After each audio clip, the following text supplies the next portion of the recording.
Jemaat yang dikasihi Tuhan, kita akan hampiri hadirat Tuhan di dalam doa. Mari kita berdoa.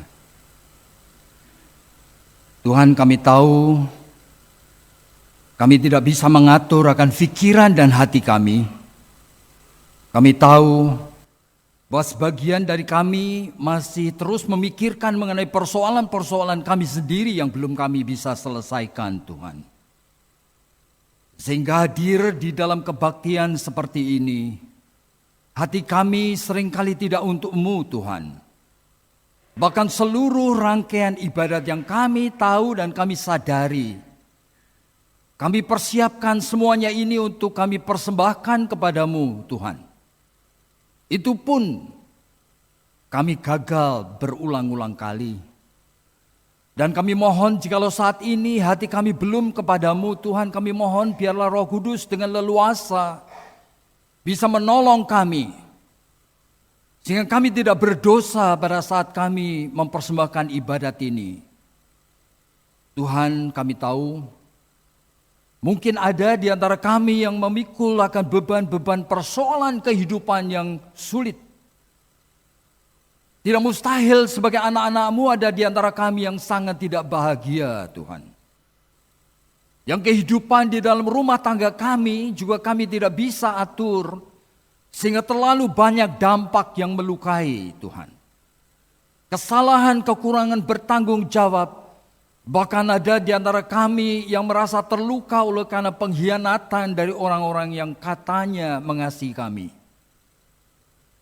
Tuhan, pengalaman-pengalaman yang kami lewati itu tidak bisa kami ulang kembali.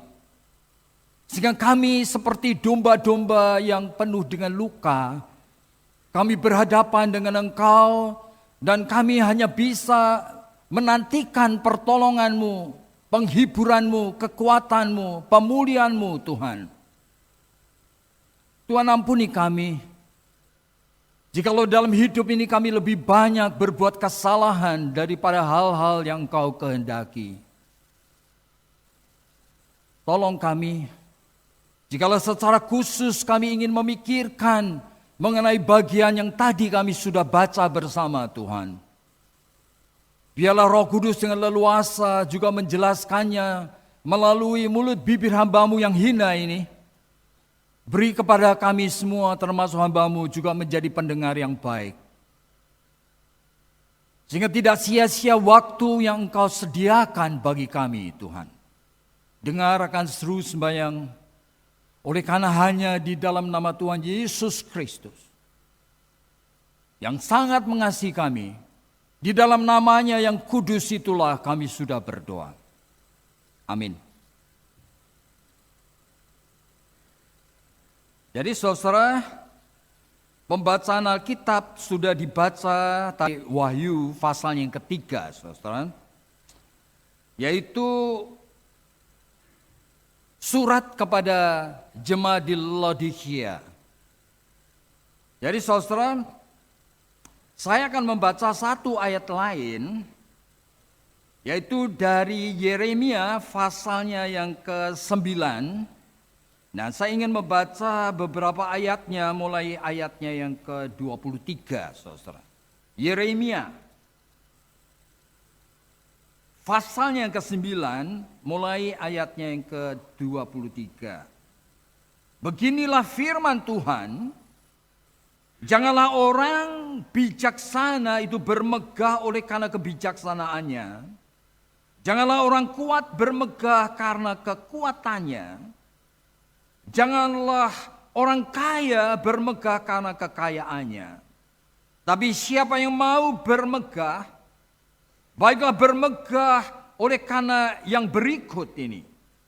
Bahwa ia memahami dan mengenal aku. Bahwa akulah Tuhan yang menunjukkan kasih setia, keadilan, dan kebenaran di bumi. Sungguh semuanya itu kusukai.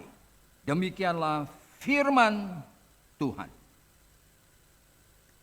Jadi saudara, hari ini kita akan memikirkan mengenai tema menerobos kesuaman.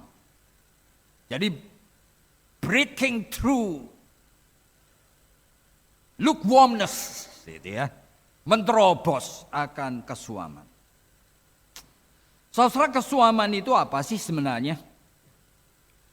Jadi Alkitab ini mengatakan bahwa jemaat Laodikia yang Tuhan sangat tidak sukai adalah jemaat yang tidak panas dan tidak dingin. Sampai Tuhan mengatakan, aku tidak tahan. Aku akan mengeluarkan engkau dari mulutku. Akan meludahkan engkau. Jadi inilah kondisi kesuaman ini sebenarnya agak sulit sekali untuk didefinisikan, saudara. Tetapi ini ada kondisi yang kemungkinan besar ada di dalam kehidupan gereja, umat Allah, sepanjang sejarah. Saudara, beberapa waktu yang lalu ada seorang filsuf dari Prancis yang nama Jacques Ellul. Dan dia itu menulis buku yang judulnya adalah Subversion of Christianity.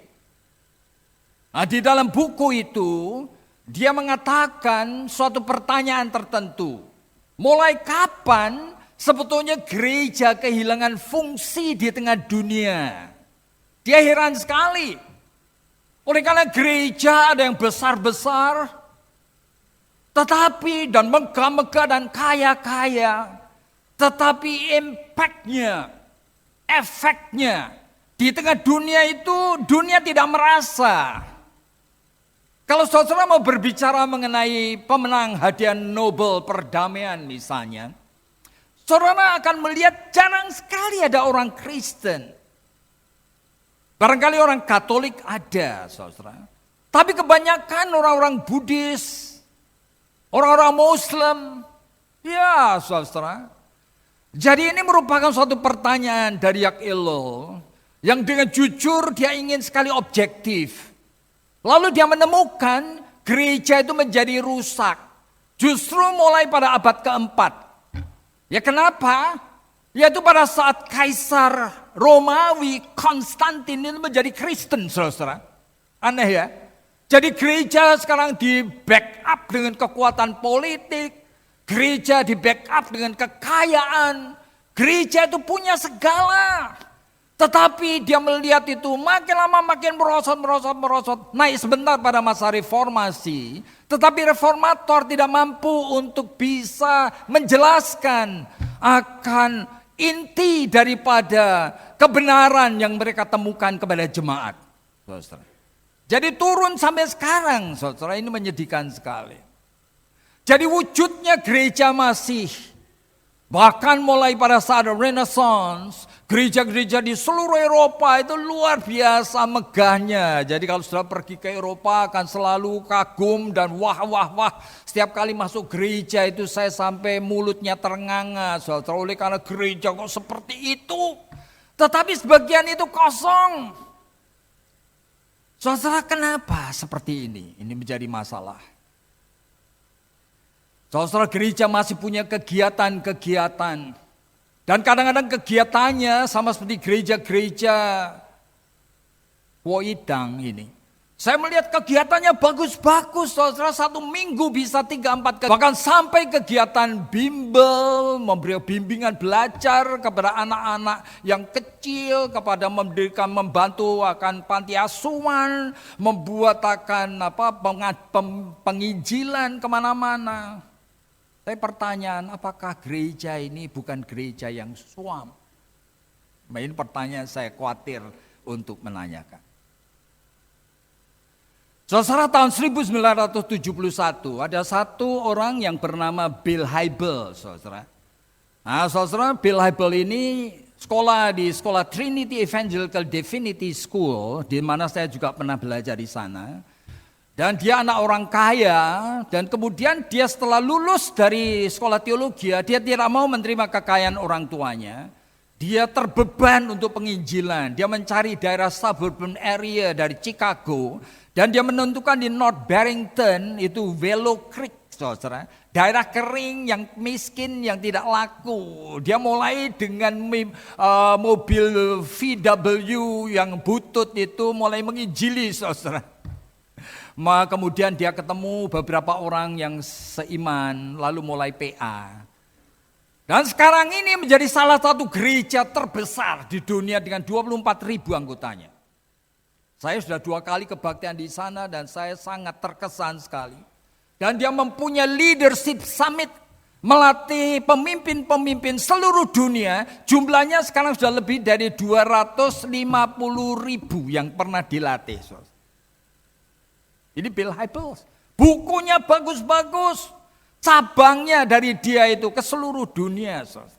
Tapi pada suatu hari dilakukan suatu longitudinal study untuk 600 aktivis gerejanya. Yang pengen tahu ya, ada yang sudah 10 tahun aktif dan sebagainya. Bagaimana sih sebenarnya keadaannya?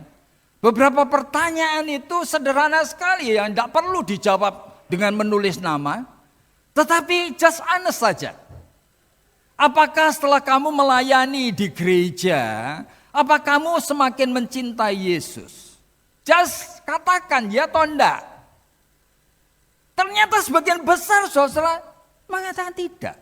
Jujur ini. Apakah dosa-dosa yang lama itu kemudian mulai mati begitu? Setelah kamu ada yang 10-20 tahun melayani, ternyata mereka mengatakan tidak. Dosa yang lama masih bercokol. Lalu apa ini? Bill Hybels sampai mengatakan I repent. Dia orang baik sih. Jadi dia jujur, dia mengatakan, what's wrong with this church? Luar biasa. Saudara, ini adalah salah satu gereja terbaik di dunia. Saudara name it, sebutkan aja, sebutkan kegiatan gereja apa yang terbaik. Semuanya mereka lakukan. Mereka melakukan discipleship, mereka melakukan penginjilan, mereka melakukan segala sesuatu. Tetapi tidak mengubah manusia. Lalu apa ini sebenarnya? Million dollar itu, mungkin billion dikeluarkan. Tidak ada hasilnya. Jadi apa ini sebetulnya lukewarmness ini? Kesuaman itu apa? Oleh karena fenomena luarnya, gereja tersebut hidup, megah, berkembang. Tetapi spiritually bankrupt. Lalu apa ini? Masa sengaja? Saya tidak percaya. Jadi ini sesuatu yang sulit sekali, saudara. Oleh karena apa? Oleh karena semakin saya menganalisakan hidup dan perjalanan pergaulan saya pribadi dengan Tuhan, semakin saya merealize bahwa sebetulnya masalah rohani itu something yang di luar, beyond my control. Nah, padahal rohani itu adalah esensinya. Sehingga yang terjadi itu adalah kita itu mengelola gereja, semuanya itu psychological, saudara. Dengan rekayasa pikiran kita sendiri, dengan planning kita sendiri, dengan idealism kita sendiri, dengan kekuatan kita sendiri, dengan strategi kita sendiri, ya silakan. Dan memang kita melihat phenomenologically, fenomena gejala luarnya, ada kehidupan, ada perkembangan. Tetapi suam ini. Jadi saudara, saya khawatir sekali bahwa tema seperti ini sebetulnya itu akan merupakan bumerang yang menghantam kita sendiri. Begitu. Lalu apa itu seperti kesuaman? Saudara, Alkitab di sini kepada jemaat Laodikia, sebetulnya itu Tuhan Yesus sendiri yang mendiktekan itu kepada Yohanes di Pulau Patmos, saudara. Jadi ini adalah kata-kata Tuhan yang dituliskan oleh Yohanes di Pulau Patmos. Nah, kepada jemaat di Laodikia, kamu itu tidak panas, tidak dingin. Aku bosan sekali. Gitu ya. Jadi persis seperti di dalam Lukas 13, Tuhan itu mengatakan ada satu bidang tanah ditanamin pohon ara. Nah, aku menunggu, setiap kali menunggu, tidak ada buahnya. Nanti diberi kesempatan lagi, dipupuk, dicangkul, diairi lagi, tidak ada buahnya, ya tebang aja. Tapi ini suami itu more than that, saudara. Oleh karena suami ini, pohon ini rupanya berbunga. Kelihatannya berbunga. Tapi sebelum menjadi buah, gugur. Jadi ini apa ini sebenarnya? Jadi gejala apa? Saudara, kepada suratnya ini, Yesus kemudian mengatakan beberapa tanda secara tidak langsung. Ya kan? Yang pertama, oleh karena kamu itu tidak sadar. Kamu pikir kamu itu punya segala, padahal kamu melarat. Kamu pikir kamu kaya, padahal kamu miskin. Kamu pikir kamu berpakaian yang pantas dan baik, padahal kamu telanjang. Kamu pikir kamu lihat, padahal kamu buta. Itu yang dikatakan, saudara. Ini menarik ya. Oleh karena saudara ada seorang pendeta dari Yesuit, ya kan, orang India yang namanya itu Anthony de Mello. Nah, dia mengatakan satu kata yang menarik ya.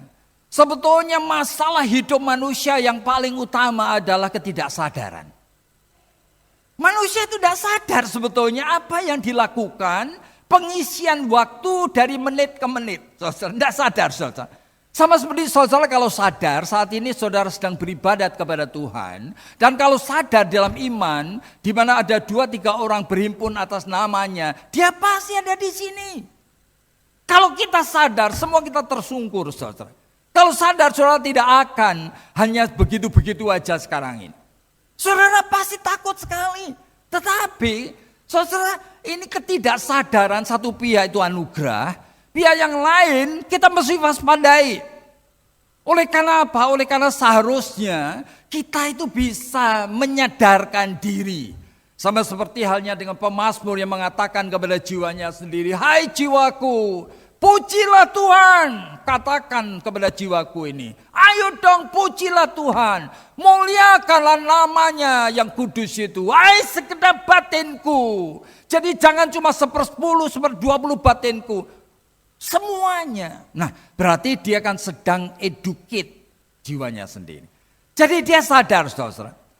Jadi kalau orang yang tidak sadar, saudara, dia merasa diri berpakaian yang baik, padahal dia telanjang. Saudara mungkin ingat ya, ada mungkin permulaan abad 19 itu Hans Christian Andersen, itu penulis buku anak-anak saudara. Itu menuliskan satu cerita mengenai The Emperor New Clothes. Ya kan, pakaian baru dari kaisar itu.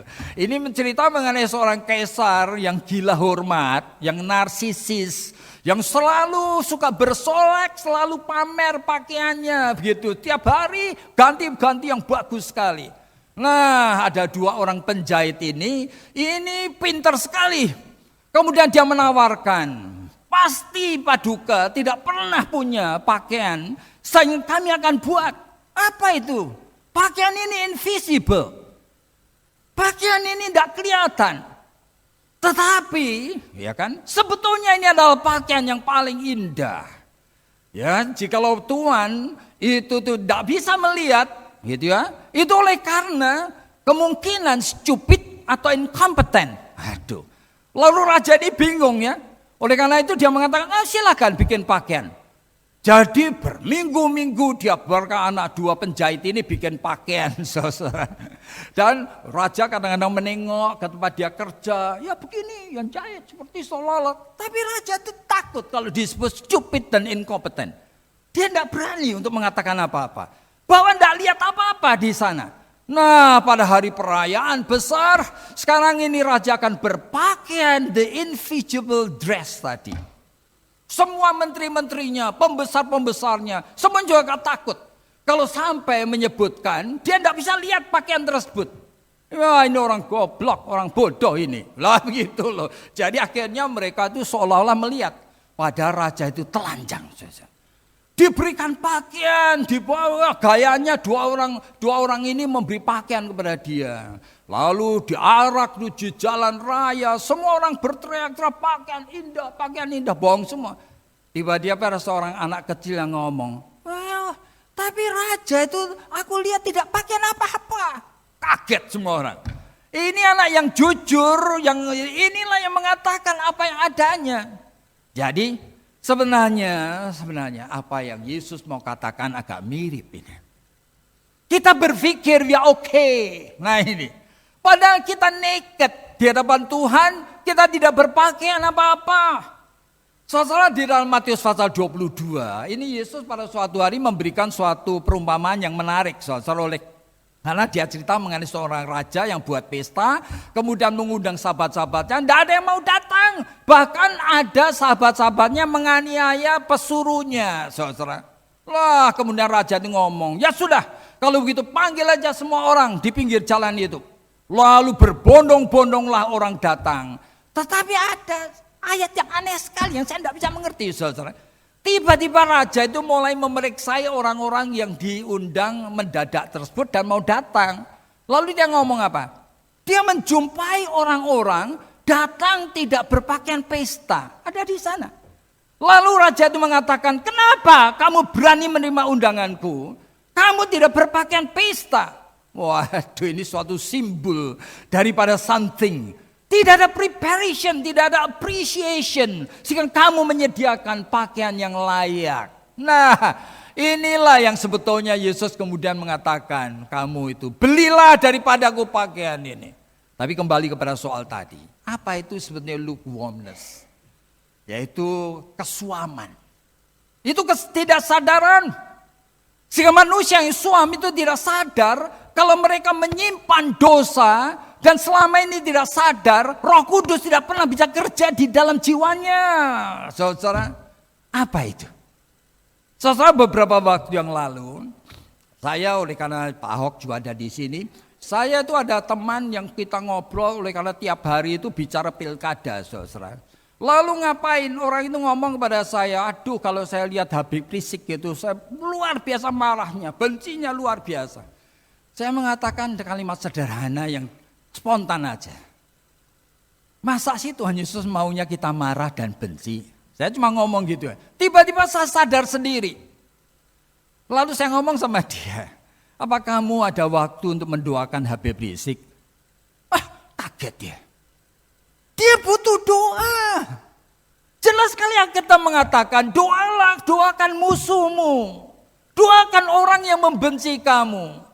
Roh Kudus secara kerjanya begini. Jangan hanya mendoakan orang-orang yang kamu sukai. Apa kamu sadar dulu Rasul Paulus itu menjadi seperti apa sih? Dia lebih jahat. Mirip seperti ISIS sekarang ini. Membunuhin orang-orang Kristen, saudara. Dan Tuhan itu bisa memakai dia. Menjadi one of the greatest apostle. Masakan kita itu tidak mengizinkan Roh Kudus, mungkin puluhan tahun, saudara tidak pernah membiarkan Roh Kudus menuntun rohmu, sehingga Yub tidak pernah mengatakan sesuatu sesuai dengan kehendaknya. Ya ini tidak sadar, saudara. Jadi ketidaksadaran itu hadir, membuat kita ini memblokir suara Roh Kudus. Kadang-kadang kita merasa oke. Saudara, Henry Nouwen itu menulis beberapa buku. Nah, salah satu buku yang ditulis adalah The Return of the Prodigal. Itu cerita mengenai anak yang hilang itu loh. Lalu dia itu menempatkan diri sebagai anak sulung, saudara. Ngapain dia menempatkan diri sebagai anak sulung, bukan anak bungsu yang hilang itu? Dia mengatakan, aku itu kadang-kadang, ya kan, sebagai anak sulung, I envy my brother. Loh, apanya di envy? Oleh karena my brother itu berani sekali berzina. I want it so much, but I dare not to do it. Waduh, kaget sekali saya. Membaca itu saya kaget sekali oleh karena ini seorang Henry Nouwen.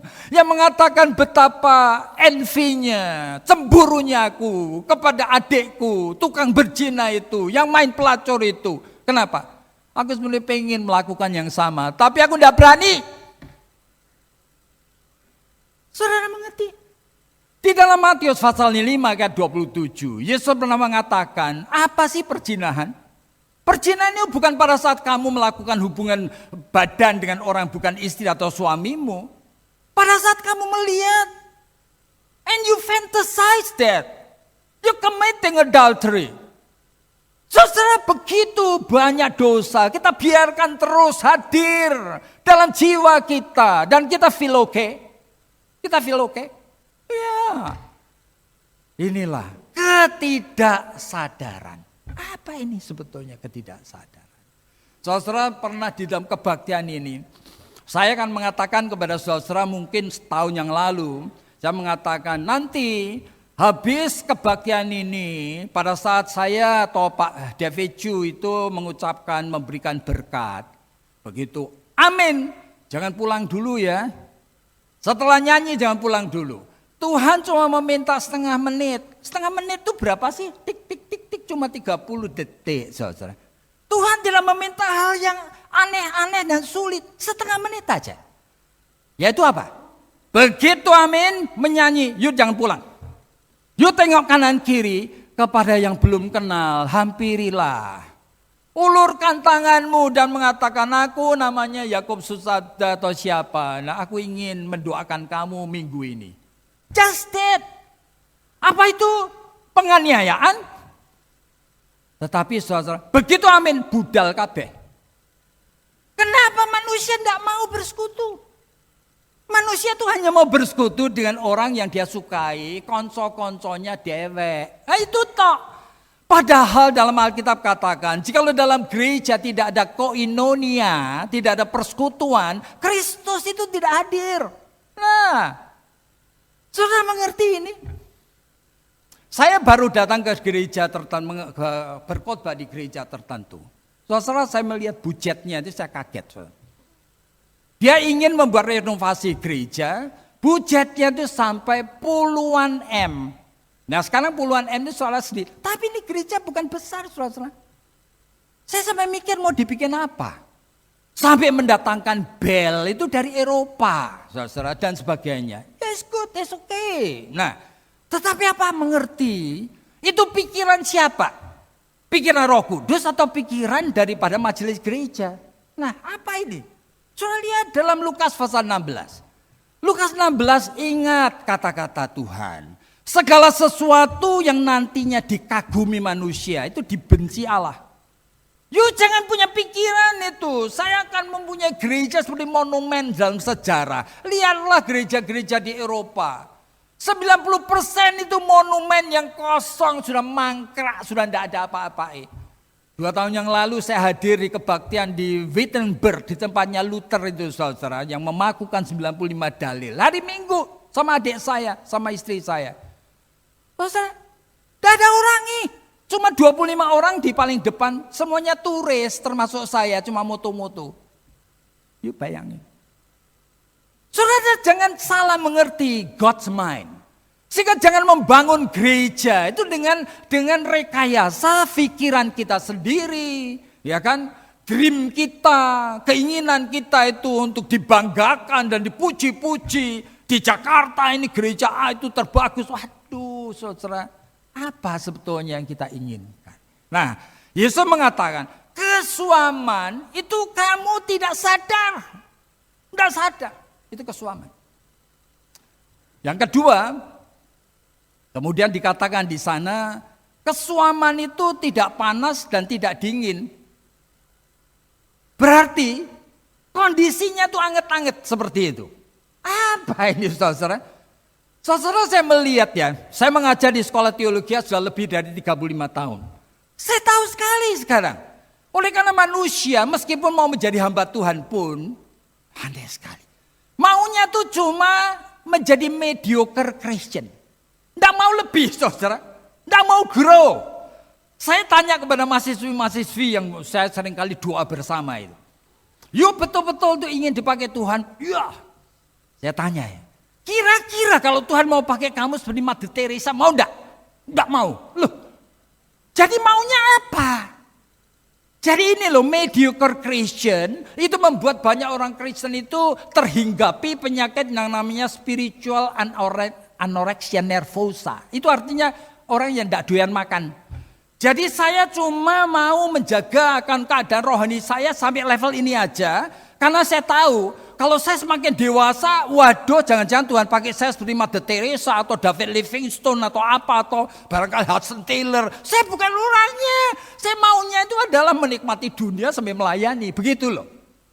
Ini tuh 99% manusia. Dan saya temukan di dalam sekolah teologi yang sudah menyerahkan diri menjadi hamba Tuhan. Hampir semuanya maunya itu adalah mediocre Christian. Saya jadi orang Kristen setengah-tengah. Nah, tidak panas, tidak dingin. Ya, saya melayani, saya dapat gaji. Tapi Tuhan, jangan jadikan saya seperti Mother Teresa atau David Livingstone atau Hudson Taylor. Tuhan, saya bukan orangnya. Persoalannya, memang betul Tuhan tidak akan pilih saudara sembarangan. Tapi, ini attitude suam. Tidak panas, tidak dingin. Jadi Roh Kudus itu terus itu kena batunya di dalam hidup saudara. Tidak bisa berkarya. Nah, lalu mau apa sekarang? Jadi kondisi yang seperti ini mau diapakan? Ini persoalannya. Saya percaya sekali ya, kita harus mulai dengan bertahap. Tetapi saya melihat waktu ini mungkin saya akan katakan 1-2 poin aja. Yang pertama, dari 7 surat itu ternyata salah satunya itu juga berkaitan dengan masalah suam, tetapi memakai istilah beda. Yaitu dalam Wahyu pasal 2 kepada jemaat Efesus. Nah, sebab dari kesuaman, saudara mesti mengerti apa ini. Sebetulnya sebabnya apa? Nah, jemaat Efesus adalah jemaat yang sangat baik. Sampai Yesus memuji itu 4 pujian, saudara. Engkau itu jemaat yang aku puji. Kenapa? Engkau tidak mengenal lelah. Sehingga engkau dari 1 jemaat menjadi 7. Wah, hebat sekali ya. Kamu itu jemaat yang tidak mengenal lelah. Sehingga dari sini lahirlah segala macam discipleship. Sehingga muncullah Aquila, Priscilla, Timotius. Semuanya produk dari jemaat Efesus. Hebat sekali. Dan Yesus memuji lagi, engkau tidak mengenal lelah. Sehingga jemaat ini tahu ajaran doktrin yang benar. Sehingga ajaran dari Nikolaus yang tidak baik itu, kamu langsung tahu itu sesat. Wah, ini hebat sekali jemaat ini. Dan Yesus masih memuji lagi, engkau tidak mengenal lelah. Engkau rela menderita untuk namaku. Wah, mana aja jemaat seperti ini. Tapi Yesus mengatakan apa? Tapi kamu tidak mencintai aku. Kamu sudah kehilangan kasihmu yang semula. Yang aku anugerahkan itu loh. The prevenient grace. You lost it. Kamu kehilangan itu. Sehingga semuanya yang kamu lakukan without me. Aneh ya. Kamu lakukan ini sebagai komitmen agamawi. Kamu mencintai gerejamu. Kamu mencintai organisasi ini. Tapi kamu melakukan bukan oleh karena me. Lalu bagaimana? Ini masalah dengan Tuhan Yesus. Ini adalah masalah rohani. Saya harap saudara itu mempunyai keinginan untuk mendekat, bergaul, mengenal dia. Apa ada sih? Waktu secara khusus saudara-saudara itu cari waktu alone with God. Saudara berlutut di kamar saudara. Tidak ada suamimu, tidak ada istrimu, tidak ada anakmu. Just katakan, Tuhan, I want to get closer to you. Aku pengen dekat engkau. Aku ingin mengenal engkau. Tuhan berilah pengalaman pribadi. Nah, inilah. Saudara kalau tidak punya itu, saudara dan saya cuma beragama tok. Lalu mau kemana kita? Gereja ini mau dibawa kemana sudah? Meskipun jemaatnya masih banyak. Tetapi ya, di hadapan Tuhan, ini jemaat yang miskin. Jemaat yang telanjang. Jemaat yang buta, lalu bagaimana?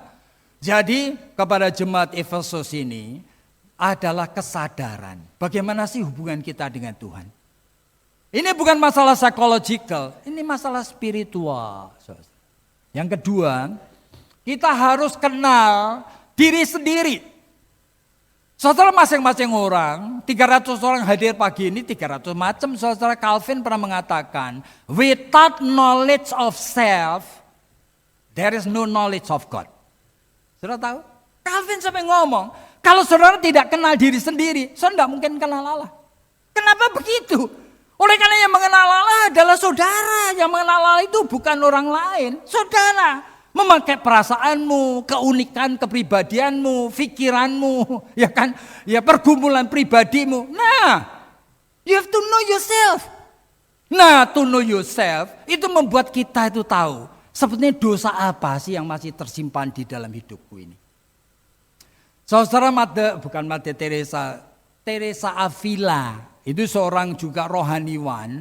Dia pernah mengatakan dengan jujur kalimat seperti ini, Lord Jesus, I do not love thee. Aku tidak mencintai engkau. And I do not want to love thee. Bahkan aku tidak ingin mencintai engkau. Jalat tidak ini. Aku seorang hamba Tuhan. I do not love thee and I do not want to love thee. Lalu dia teruskan. But I want to love thee. Aku punya keinginan supaya pengen. Yang sekarang aku tidak punya. Soalnya mesti jujur. Tuhan saya kering. Loh, you minta apa enggak sama Tuhan? Tuhan I want to love you. Tapi yang enggak punya keinginan itu. Tuhan yang ingin supaya punya keinginan. Beri kepada saya. Nah, saudara ini adalah kejujuran. Dan kita itu bisa berangkat mengatasi akan begini. Termasuk hamba Tuhan di sini, Pak Devesju atau saudara siapa. Mesti kita semua ini sangat harus bertanggung jawab secara pribadi. Apa kita mencintai Tuhan Yesus? Apa betul dia special for us? Jangan takut. Oleh karena pada saat kita sudah mulai memperlakukan Tuhan spesial. Kita di dalam Yohanes pasal 5:12 dikatakan, kamu menjadi carang itu yang abide in me. Begitu nempel, Tuhan akan memimpin. Jemaat mau diapakan?